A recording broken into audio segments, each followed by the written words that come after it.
All right, we're diving deep into the Canadian wilderness for this one. We're going to try and unravel one of the most haunting and, honestly, most persistent mysteries to ever come out of the frozen north. The story of an entire village that legend says just disappeared into thin air. So picture this. It's November 1930. A fur trapper named Joe LaBelle is making his way through the brutal cold. He's heading for an Inuit village he knows well, there on the shore of Anjikuni Lake. He's probably thinking about a warm fire, maybe some company. But as he approaches, he's hit with this silence. Not a peaceful quiet, but a heavy, wrong kind of stillness. So he cautiously makes his way into the village. He's calling out, trying to get someone's attention. But nothing. Only the wind. He starts checking the tents one by one, and this feeling of dread just starts creeping in. Every single one. Completely empty. No men, no women, no children.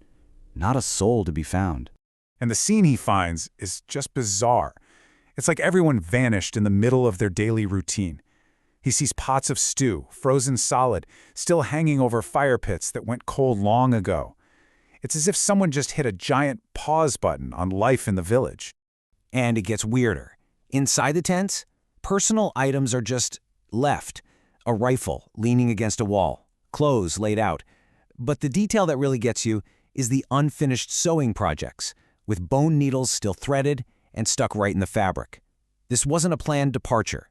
This looks like a community that expected to be back in 5 minutes. But this next discovery, this is what turns the story from strange to truly horrifying. LaBelle finds the sled dogs, 7 of them, still tied up, having starved to death.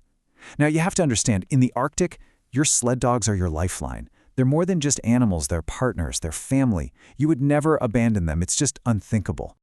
So what are we left with? No tracks leading away, no signs of a fight, nothing. Just an empty village frozen in time. So where in the world did an entire village full of people go? Well, to answer that, we have to start with the stories whispered on the northern winds themselves. When you live in a place that is so vast, so isolating, and so incredibly dangerous, your stories become more than just entertainment. They become explanations. And the first theories about Anjikuni didn't point to people. They pointed to the powerful, ancient folklore of the Inuit. The very first newspaper article about this whole thing says that Joe LaBelle himself immediately suspected an evil spirit. He specifically names Torgarsuk, a major figure in Inuit belief. For someone standing in that silent, frozen village, the supernatural probably felt like the only logical answer. And Torgarsuk is far from the only one. The mythology of this region is filled with terrifying figures that are basically personifications of the very real dangers of living there. You've got the Wendigo, a spirit of winter and starvation, the Kola Paluit, who pull you under the ice. These stories aren't just for scaring kids. They're a reflection of a deep, hard-won respect for the unforgiving power of nature.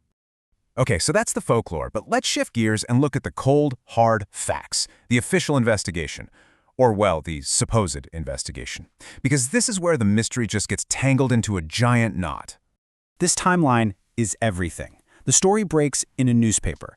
Almost immediately, Canadian police are internally questioning it, but then decades fly by and the story gets resurrected and supersized by paranormal authors, which leads eventually to the Royal Canadian Mounted Police just throwing their hands up and denying the whole thing ever happened.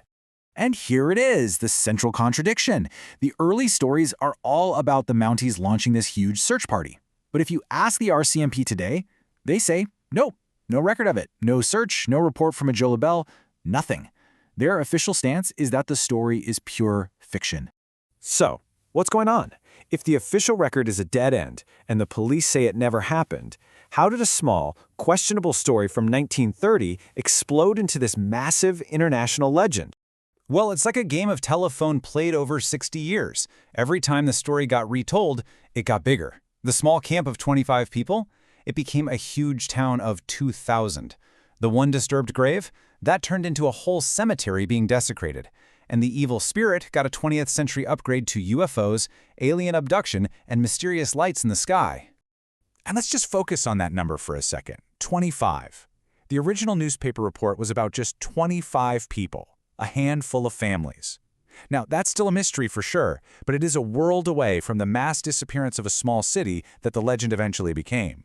So let's put on our detective hats. Let's go back and dig up that very first police investigation from 1931, the one the RCMP now claims never even happened, and see what they really discovered back then. So it turns out an internal report was filed by a Sergeant J. Nelson, and just 2 months after the story hit the papers, he basically dismantled it piece by piece. He found out Joe LaBelle wasn't a veteran trapper, he was a rookie. The journalist, he had a reputation for, let's say, colorful stories. Even the photo they used in the newspaper was over 20 years old. Nelson's final conclusion was pretty blunt: the story was a complete fabrication. So what really happened? Well, the most likely scenario is pretty simple. A brand new trapper probably stumbled on a camp that was just temporarily empty, something totally normal for nomadic Inuit groups who moved with the seasons.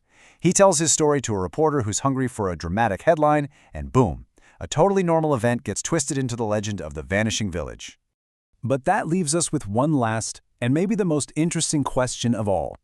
Even with a perfectly logical explanation sitting right there from the very beginning, the ghost story is the one that survived. It really makes you wonder, what is it about a mystery like Anjikuni that makes us want to believe, even when the truth is lying there just waiting to be uncovered?